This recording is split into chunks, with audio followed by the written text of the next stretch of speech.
If I were the government and I knew World War III was approaching and the proverbial day X was on the horizon, I would not warn you.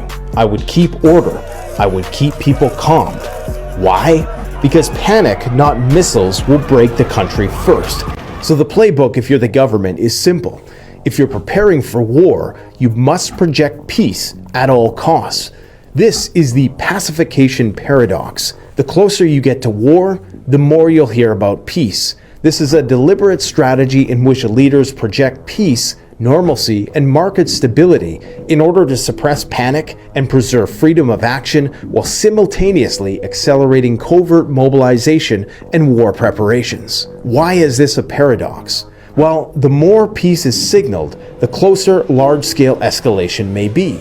Pacification buys time and prevents any pre-strike chaos, but it also conceals the rising risk. For the sake of continuity of government, you as an individual will not be forewarned about the coming calamity. This is called the no. Shalom. First thing first, I want to give all praises, honor, and glory to Yahweh, Ba'ashem Yahweh Shah, Ba'ashem Kakadash. Double honors to the elders and apostles at Great Millstone, those who rule well and who I learned this truth from. Salutation to the brothers stiffly pushing this one truth, and all sincerity and diligence, risking both your lives and freedoms to do so. Shalom to the rest of the elect as we all await the second Exodus coming quickly by the hands of Lord Yahweh Shah. This is your brother Akagabar. All right. And as you can see, all right, World War III is pretty much about to break out. Okay, we know that because the main thing that they're pushing is peace. All right, and that's what this video is going into. All right, the more you hear about peace, peace talks, peace this, the closer we are to all hell breaking loose, man, in the sense of World War III. All right. Pretty much going hot. OK, and this is why, Trump is, sending National Guard to these cities, like Chicago. All right. But they don't warn you people that how close we are to World War III, going hot, man. In America, directly, been involved in sending troops over there, man, because we already know they involved and they using, Ukraine as a proxy and whatnot. And they're involved in the wars and, that's going on. But it's going to get to a point to where it's inevitable.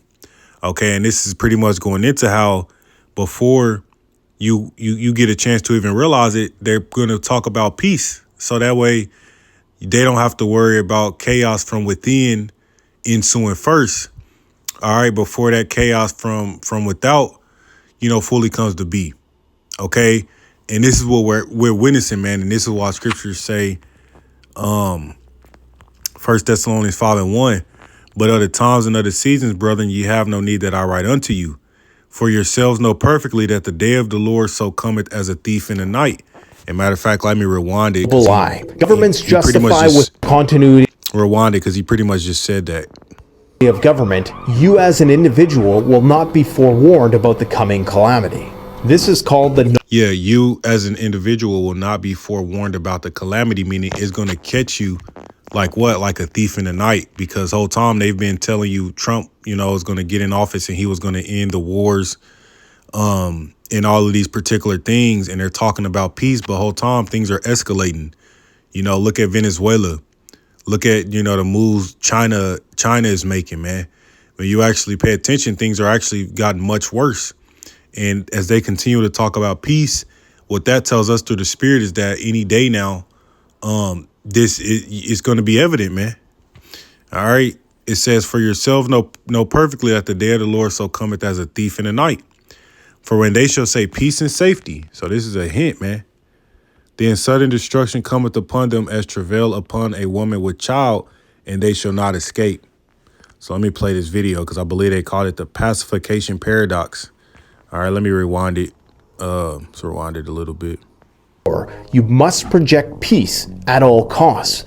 This is the pacification paradox. The closer you get to war, the more you'll hear about peace. This is a deliberate strategy in which leaders project peace, normalcy, and market stability in order to suppress panic and preserve freedom of action while simultaneously accelerating covert mobilization and war preparations. Why is this a paradox? Well, the more peace is signaled, the closer large-scale escalation may be. Pacification buys time and prevents any pre-strike chaos, but it also conceals the rising. Right. It prevents any pre-strike chaos. And this is also why Trump is, the ICE raids and the National Guard being sent to these cities.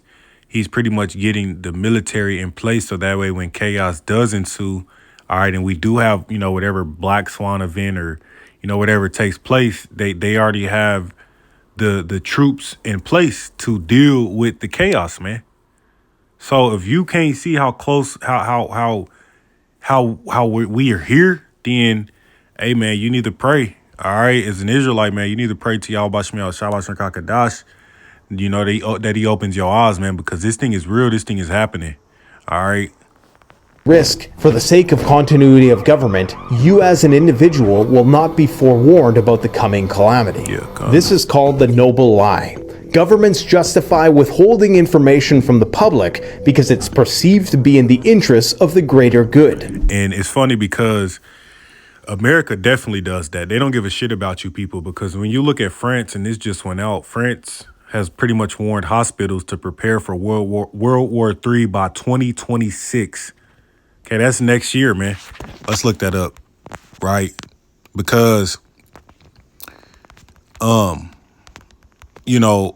those European countries, they do warn their citizens, man, of what's about to come. Warns hospitals, World War III by 2026. Watch, this is what they said, man. So they know this thing is close. According to multiple news reports from September 2025, French hospitals were instructed by the country's Ministry of Health to prepare for a major military engagement by March 2026. See, the directive, which was not labeled as preparation for World War III, is precautionary measure amid rising international tensions, particularly the ongoing war in Ukraine. So, though they may not have put the label of World War III on it, France has ordered hospitals to be ready for war by 2026, man. See? France orders hospitals to ready for World War III and treat hundreds of wounded soldiers per day. This is what they're saying. So, particular European countries do warn their citizens, man, to stock up, to get ready, to brace for impact. But yet America, they, what do you call it, the noble law? They feel like if it's in the greater good of the country or, or whatever, they don't got to warn you people because they know that, these Americans are strapped to the teeth. So to try to prevent early chaos, they just going to let you be caught off guard, man. Shows you how much this government gives a shit about you people. In the run-up to World War III, the gap between reality and rhetoric will become more apparent. Reassuring messages will be accompanied with more military deployments. Meaning they're just going to keep lying to you people, man. That's what Esau does. He deceives. He makes it as though things are okay, but in reality, this place is going to shit. Fortifications, stockpiling contracts, surveillance of adversarial countries, and communication tests. And we have the Alaska Summit, a largely unexpected meeting between Donald Trump and Vladimir Putin in Alaska, one characterized by the slogan, "Pursuing Peace." Here, the red carpet was rolled out to Vladimir Putin on the promise that a peaceful resolution to the conflict was surely on the horizon. And what happened after this summit? Well, only a few days later, the U.S. pledged long-range missile capabilities to Ukraine, and the war continued to intensify in ways that it hadn't up until that point. See that?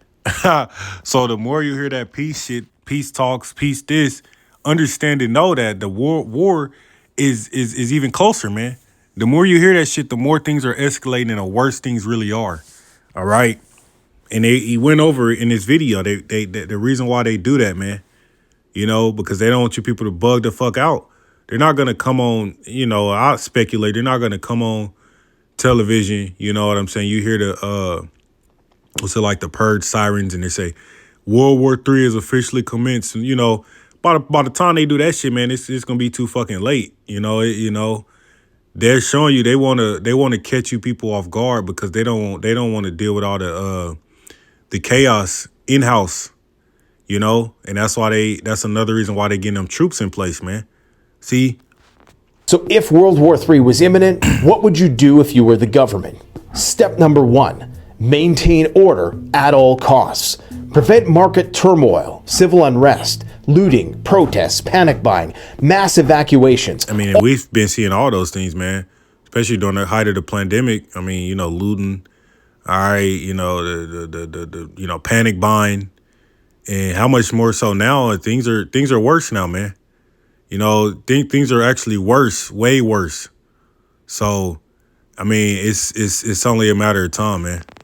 All of which could cripple society before the first strike. Yeah. The imperative would be to keep the stock market propped up no matter what. If this means cutting rates to near zero and accepting a weaker dollar, even half its current value, as long as people see their accounts in the green, this should keep the economy alive. Right, till you motherfuckers wake up and your bank account is in red or you can't access it. That's all it takes, man. You people got a false sense of comfort, because you can still go out, eat, drink, and be merry. But in reality, this place is already through. It's already through, man. And it's about to be realized. All right. We have the hottest economy on earth. We have the hottest country. We just set a new stock market record again. If I were the government. And everything that dude Donald Trump say, man, it's really the opposite happening because, every countries are moving away from this place, man. They realize they no longer need America for anything. So, yeah, that's really it. I'm going to end it off there. Okay. We understand in this truth, man, that we're not ignorant. Okay. Verse 4 says, but ye, brethren, are not in darkness, that day should overtake you as a thief.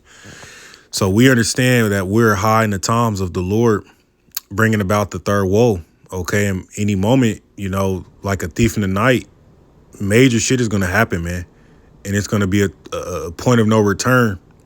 You see, and the Lord has been building up and showing you, leading up unto this. So I'm going to end it off there. I'm going to give all praises to Yahweh Shemel Shah, DTA Wah Baba Ball, Shalom.